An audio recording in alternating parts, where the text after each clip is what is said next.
Have you ever heard of the 8 Ozaki Challenges? It's the legend of 8 ultimate high-stakes extreme challenges. They come from a movie that extreme sports lovers basically worship as a masterpiece. This is one of those films that, once you've watched it, your insides are boiling with adrenaline. You just keep feeling shaken in a good way. She and her brother-in-arms, Rep, are notorious extreme sports athletes on various short video platforms. This time, they challenge each other to cross hills and mountains with no actual road. Jet kind of wants to give up, but Utah, who's always been the brave one, eggs his bro on to try it just once. Just follow my lead and run. So the two of them start a crazy cross-country adventure, relying on insane driving skills. With their expert handling, they safely speed over the rolling hills. At the cliff's edge, Utah goes first, flies off the ledge, and lands safely on a towering stone pillar across the gap. But when Jet jumps, he can't brake in time. Both man and bike shoot straight down into the abyss. Utah can only stare as his brother vanishes right in front of his eyes. 7 years later, tormented by guilt and remorse, Utah has completely walked away from his old life and enrolled in the police academy. From a carefree, rule-breaking, freedom-loving drifter, he has become an FBI special agent who strictly follows every rule and regulation. His boss grills Utah about his wild past, but Utah simply replies that he's looking for the restraints that discipline can give. The boss doesn't buy it, and thinks Utah is just running away from the truth about his brother's death and from facing how badly he really wants to be a federal agent. Even when Utah mentions that the Bureau has already checked his file, the boss remains skeptical and demands that Utah prove he truly deserves to be an FBI special agent. Around this time, a series of major cases start happening that no one can make sense of. The first case. At a 100-story jewelry company in Mumbai, 3 robbers on motorcycles suddenly burst out of the elevator lobby. Wearing masks, they snatch 10 million carats worth of diamonds. Then, to escape the security guard's pursuit, they slam through a glass wall and base jump off the skyscraper, over 400 meters up. After that, they distribute all those diamonds to poor people. So far, these generous thieves are still on the loose. So, just what kind of people are they dealing with here? Here comes case 2. On a shabby little street in rural Mexico, cash suddenly starts raining down from the sky. Poor workers rush out, overjoyed, to catch the money falling from heaven.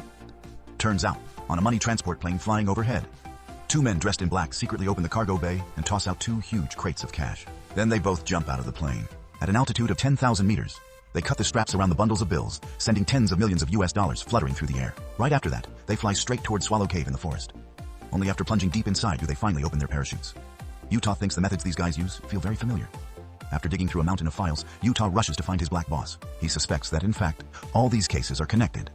That these criminals are trying to complete the 8 Ozaki Challenges. The 8 Ozaki Challenges are 8 insanely difficult extreme sports feats, created by the legend of extreme challenges, Ozaki Ono, as a tribute to nature itself. They say that if you complete all of them, you'll reach a kind of nirvana, body and soul completely renewed. But so far, no one has ever managed to finish all 8. Even Ozaki Ono himself died during the 3rd challenge. Utah discovers that in one of the earliest incidents, a forest arson, after setting the fire, the robbers rode kayaks down dangerous rapids on the Congo River. That was actually the first Ozaki Challenge, the roaring force of gushing water. Later, they wingsuit jumped off Mount Everest. That's the 2nd challenge, birth from the sky above. They then dive at high speed down into Swallow Cave before opening their chutes. That challenge is called Awakening the Earth. These thieves have already completed the first 3 challenges. Now their next target must be the 4th, the Life of Water Challenge. Using meteorological data, Utah figures out that on France's west coast, in the near future, there will be a rare giant swell, a once-in-a-decade monster wave. He's sure the 3 thieves will go there to complete Challenge 4. So Utah is sent to France to track down the gang. At the port near Paris, Utah meets Agent Pappas, a seasoned veteran who's there to back him up. Pappas pilots a high-speed boat and takes him straight to the area where the megawaves are about to hit. A whole crowd of die-hard surfers has gathered here. Utah spots a woman with an absolutely killer figure. No CGI needed. She manages to ride her board clean out of the churning monster wave. And Utah is itching to try it too. But he's never faced waves this huge in his life. Just then, someone else is already lining up to take on the wave. Utah breaks the surfing rules by dropping in on someone else's wave. By normal surfer etiquette, Utah should have backed off. But he charges in anyway. The two of them appear together inside the heart of the tsunami. The one in front almost breaks free from the vortex. But Utah is just a beat too slow. The wave slams him straight down into the sea and he blacks out. As he sinks unconscious, someone swims over and hauls him out of the water. When Utah comes to, he finds himself on a yacht, and his rescuer is none other than the guy whose wave he stole. His name is Bodhi. He would have nailed this challenge, but he gave it up to save Utah's life. Bodhi is friendly enough, but some of his buddies are extremely wary of this random stranger on their boat. On the yacht, Utah meets the stunning female surfer he saw earlier. Turns out she's also part of Bodhi's crew. Her name is Samsara. Gentle and calm, she leads Utah back into the sea, and the two of them spend a romantic night wrapped in the arms of the ocean. The next morning, Utah wakes to find Bodhi sitting right in front of him. Bodhi has actually known Utah's reputation for a long time. He just doesn't get why a legendary rider like Utah is suddenly here. And when he watched Utah surf, he saw a lack of respect for nature. He warns him to leave as soon as possible. Pappas, meanwhile, thinks Utah didn't get anything useful and wants to take him back to the States. But young, hot-blooded Utah refuses to give up. He's convinced that Bodhi and his friends are the criminals they're after.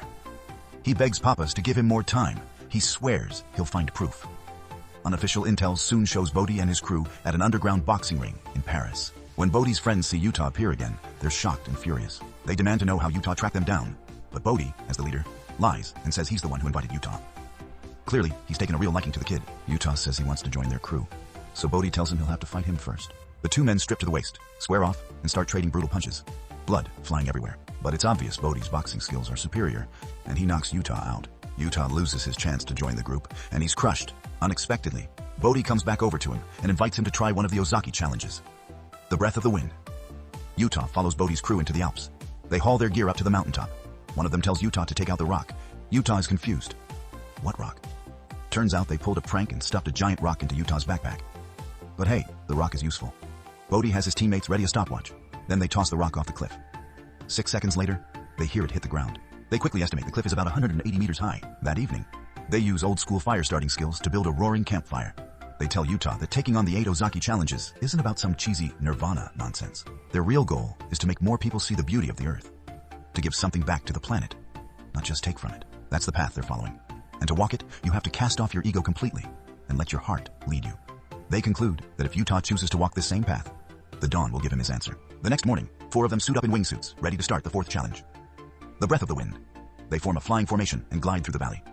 Wingsuit flying, unlike paragliding, requires you to feel the direction of the wind, merge with it, and move with its flow, or you'll plummet into the abyss with no respawn. They soar out of the mountain pass and finally deploy their parachutes, landing safely one by one on the grassland. They've completed the breath of the wind. The 4 of them hug tightly. In this moment, they finally accept Utah, who has just shared life and death with them. Right after that, they begin the 6th challenge. Ice formation.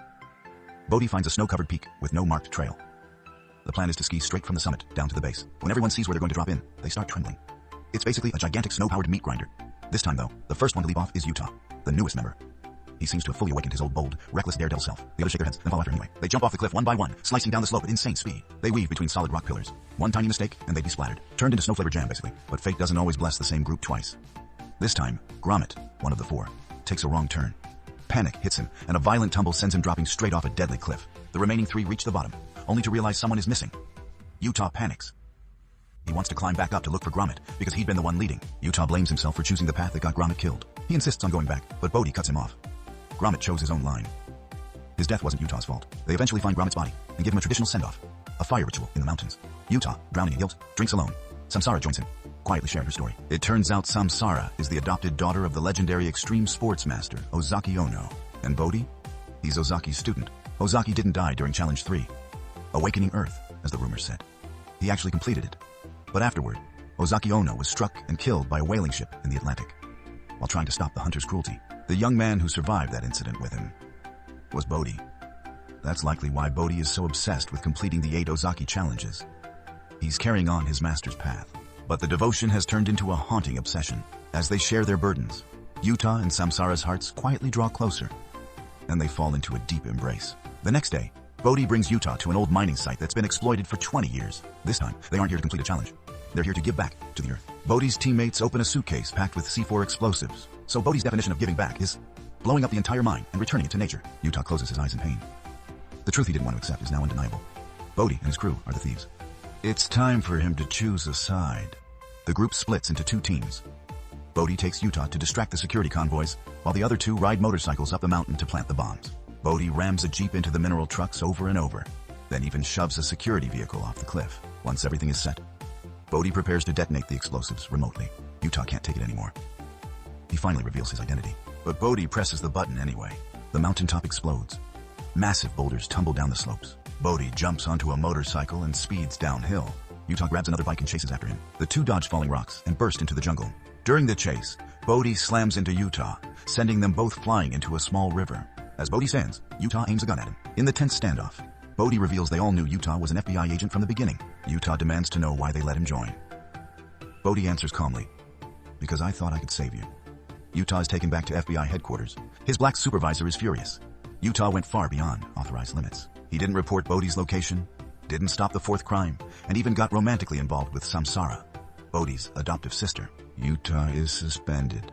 His boss says the government has frozen the finances of Bodhi's sponsors, so they won't be able to keep committing crimes. But Utah, who understands Bodhi better than anyone, knows this will only push Bodhi further. If anything, cutting off funding will force Bodhi to commit even riskier crimes to raise money. Sure enough, Utah's prediction comes true. Police surveillance shows several black-clad bikers speeding through the city streets. They've appeared again, despite being wanted. Utah guesses they're preparing for a bank robbery, but it's the weekend, and only one bank up on the mountainside road is open. Utah realizes Bodhi and crew will target that bank. His black boss sends Utah with Pappas. Old man Pappas hands Utah a gun, tough exterior, soft heart, and mutters that he doesn't want Utah dying in front of him. Don't let his sloppy appearance fool you. When duty calls, the man is razor sharp. He doesn't follow the main police convoy. Instead, he takes a shortcut straight up the mountain. At the summit, several police cars are already surrounding the bank.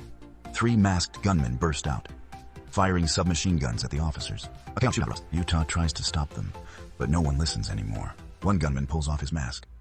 It's Roger, Bodhi's teammate. He's riddled with bullets and dies on the spot. The other 2 toss stun grenades and escape on motorcycles. Utah chases one, thinking it's Bodhi.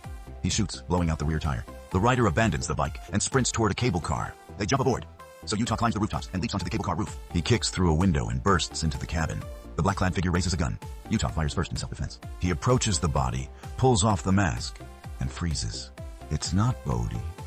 It's Samsara. Utah, shocked and devastated, steps out of the cable car and sees Bodhi on the opposite platform. The 2 men lock eyes across the tracks. Once brothers, now enemies. Utah wants to charge across and beat Bodhi senseless. If not for him, Samsara wouldn't be dead. But a rushing train barrels between them, stopping Utah in his tracks. When the train passes, Bodhi is gone. He disappears completely. No one knows what he'll do next. Utah studies a map, analyzing Bodhi's patterns. He lists all the places where Bodhi completed past challenges, marking them on the board. After connecting the dots, Utah finally figures out the next stop. The previous 6 challenges all went downward. Diving, falling, descending.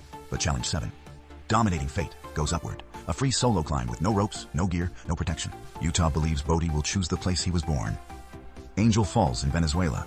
But Venezuela is outside U.S. jurisdiction, so Pappas, using his veteran tricks, secretly sneaks Utah into the country. Angel Falls, the tallest waterfall in the world, standing at a staggering 979 meters. Bodhi and his last remaining teammate, Roach, stand at the base of the cliff, the vertical rock towering above them like a wall to heaven. Roach is scared, unable to see a path upward. But Bodhi, entranced by the cliff, finds it beautiful. Roach refuses to climb, so Bodhi says nothing. He simply takes off his jacket and begins climbing alone. Utah arrives soon after. Roach, trying to flee from Utah, has no choice but to climb too. Utah looks up at the 2 figures on the cliff, takes a deep breath, and starts climbing as well. The vertical wall stretches nearly a kilometer upward. The 3 climbers rely only on fingertips and toes to cling to the rock. One slip, arsed, instant doom. They even have to jump mid-air at times just to reach the next foothold, like arguing with gravity and losing. Roach gathers all his strength for one big leap, but his other hand finds no grip. Both his legs slip. He dangles helplessly from one arm. He tries again and again to secure another hold, but fails each time. He can't hang on. At last, he falls. Roach, Bodhi's final teammate, is gone. Utah looks up at Bodhi, who glances down for a moment, then continues climbing. By the time Utah reaches the top, he is utterly exhausted. He sees Bodhi standing at the edge. Both men have completed Challenge 7, but Utah still has to arrest him. Bodhi says, "It's not over. I still haven't completed the 8th challenge, the ultimate act of faith." Then Bodhi suddenly leans back and throws himself off the waterfall. Utah jumps after him. Bruised and battered, Utah miraculously survives the fall. But Bodhi is nowhere to be found.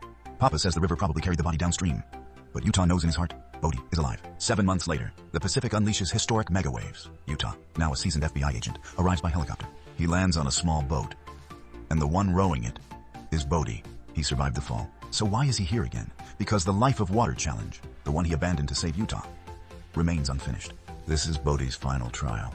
If he completes it, he finishes all 8 Ozaki challenges, but this wave is taller than any before. Charging into it means never coming back. The 2 men exchange a final farewell. Utah gives up the arrest. He returns to the helicopter, letting Bodhi walk his own path. Bodhi locks the rudder of the tiny boat, and with a thunderous roar, charges straight into the mega wave. He disappears into the sea. Bodhi's life may have ended, but the legend of the 8 Ozaki challenges only spreads wider, becoming a myth cherished by extreme sports lovers and Earth's devoted admirers. Point Break 2015 is a remake focused heavily on extreme sports spectacle, delivering breathtaking action sequences from surfing tsunamis to high-speed snow runs to wingsuit flights and free climbing. However, prioritizing danger and visuals means the character arcs especially the complex bond between Utah and Bodhi, don't hit as deeply as the original. It looks spectacular, but sacrifices emotional depth. Still, visually, it's a thrilling feast for ex-team sport fans. Just don't expect an Oscar-winning script. In the end, a movie's value lies in its story, and a reviewer's value lies in the feeling it leaves you. And with that, today's story concludes. Thanks for watching. What do you think of this movie? Drop a comment below. See you next time.